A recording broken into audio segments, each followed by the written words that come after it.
Hello all, I've been alerted to a very important document which has come from GIDS. I was alerted of this document by Nurtural on the Twitters, okay? That's at Nurtural underscore UK, Nurturl, Nurtural underscore UK, at Nurtural underscore UK. This is a very important document that has been placed in Nurtural's tweet feed. It is from GIDS. GIDS study, it's the new GIDS study, it's breaking now, 4th of April. No mental health benefit to social transition. In fact, I would go as far as to say it's the exact opposite. And as many of us have suspected all along, is in fact iatrogenic. So just to give you a flavour of the report, which you'll need to read, it's in a PDF format. If you go to Nurtural's timeline, you'll find it.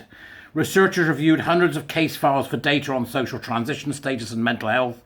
The results both underline the significant mental health problems of GIDS patients and overturns ideas that social transition has a useful role to play in mental health treatments. Overturns ideas, just in case those lunatics out there don't get it, overturns ideas that social transition has a useful role to play in mental health treatments. Let's move on because this gets more important. 44% of non-socially transitioned females living in Role suffered a mood disorder versus 53.4% of the socially transitioned females. They get more depressed. What a surprise. It's iatrogenic. Suicide attempts were at 6.7% for the not socially transitioned, and it was 11.7% for the socially transitioned. It's the bloody harm itself. It's the harm itself. The entire edifice is the harm. Anxiety disorders were at 33.3% and 33.7%, respectively, post-transition, social transition. Females who adopted a new name as part of social transition also had problems. 48.7% using the birth name had a mood disorder, and 54.3% did who changed their name. We need a report to tell us this? That young people living in a land of lunacy might end up ill? Gender identity ideology.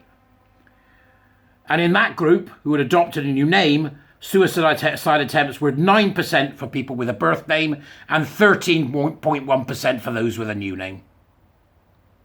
Outrageous! Outrageous outcomes from this nonsense. And if this doesn't shut Stonewall, the LGBT Foundation, and every other kooky, mad, insane group that have been pushing this in schools, I don't know what will. I think it's a criminal investigation time. Criminal investigation of these people. The authors state that overall, we failed to find robust evidence that social transition was associated with mental health status in the short term. The absence of an association between social transition status and mental health status in adolescence is noteworthy. The study contradicts Russell et al. From 2018, when we didn't know what the hell was going on, which is often cited to promote the use of social transition. Underlining their activist credentials, the GIDS authors say this is because school is a high-risk environment for harassment, so kids can't access the mental health benefits. Absolute unmitigated nonsense.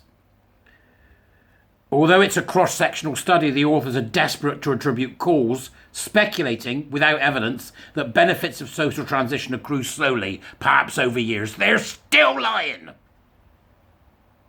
There's much grabbing at straws going on as the sun sets on the empire started by Polly Carmichael. I'm reading Nurtural's words here, so thank you, Nurtural, for this information. This is desperate. It is also possible that social transition alone with subsequent medical affirmation is insufficient.